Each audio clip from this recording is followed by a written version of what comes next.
법무부 장관 좀 여쭤볼게요. 예. 이제 올해 예산은 아니다만 제가 사실 굉장히 법무부와 관련해서는 궁금한 점이 있었습니다. 뭐냐면 장관이 감호 위탁이라고 알고 계세요?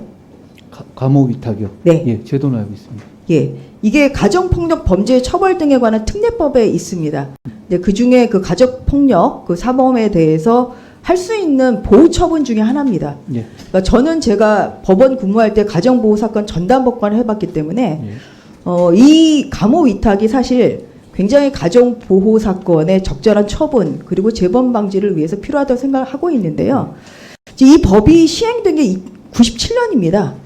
그러니까 25년 정도가 지났는데 아직까지 감호 위탁서가 안 만들어지고 있어요. 그러다 보니까 이게 아무리 그 중한 처벌을 할 수 있는 게 없어요.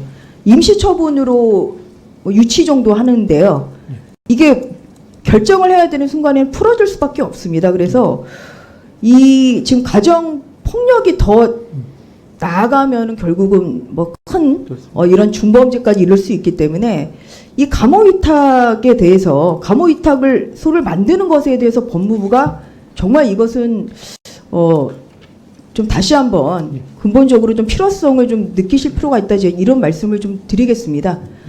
그리고 추가적으로 이제 보이스피싱이나 사실 스토킹 범죄 같은 그런 민생 침해 범죄 근절을 위해서도 사실 예산 증액이 필요하다고 생각하는데 어떻게 생각하십니까? 그렇습니다. 그래서 그 부분에 관련해서 저희가 의견을 좀 적게나마 반영한 상태입니다.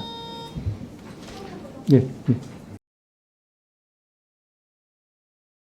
법무부 장관께 여쭤볼게요. 약간 이제 특검이 부적절하다고 이제 말씀하셨어요. 그거는 저도 동감을 합니다. 지금 적어도 초동 단계에서는 그렇다는 말씀입니다. 그리고 이제 법무부에 이제 많이 나오는 질의가 이제 이거죠. 예, PPT 보겠습니다. 이제 결국은 이 검수완박법 시행으로 인해서 대형 참사가 좀 빠졌습니다. 그렇죠? 예, 대형 참사 이게 그냥 그대로 있었으면 사실 검찰이 직접 수사할 수 있거든요. 이런 경우를 상정해서 대형 참사라는 항목을 다른 것과 좀 격이 안 맞지만 넣으신 거였다고 저는 생각합니다. 장관이 지금 이 이태원 그 헬로윈 사고가 대형 참사에는 해당하는 게 맞죠? 정확하게 대형 참사 아니겠습니까? 네.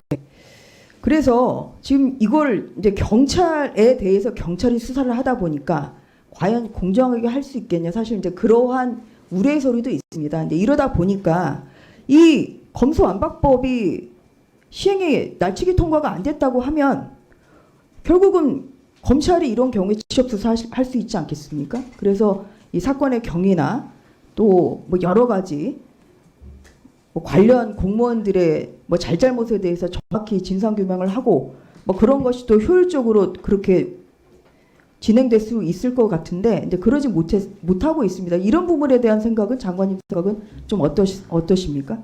저는 이 법의 내용과 이 입법 과정에 대해서 위헌이라고 판단하고 네. 헌법재판소에서 위헌 소송을 지금 하고 있다는 말씀드리겠습니다. 법무부 장관께 추가해서 좀 여쭤보겠습니다.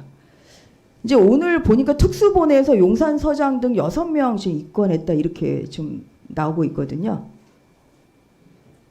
네, 뉴스 보셨어요?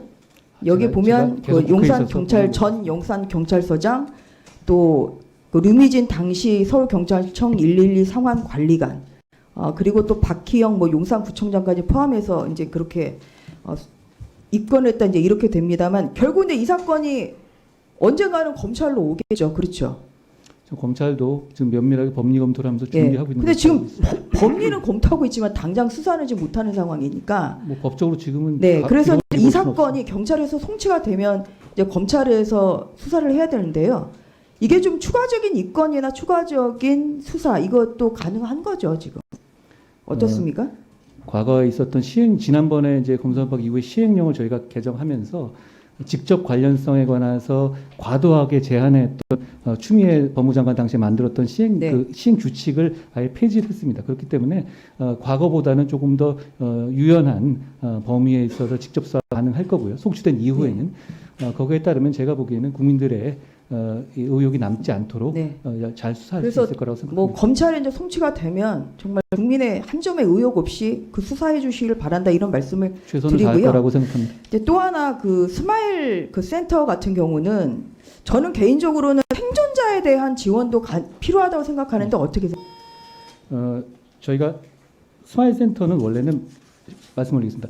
범죄의 피해자에서만 가능하거든요. 근데 이제 범죄 여부가 확증되지 않은 상태에서도 이런 대형 참사에서 하기 위해서 저희가 11월 1일 날 스마일 센터 운영 규정을 바로 개정을 했습니다.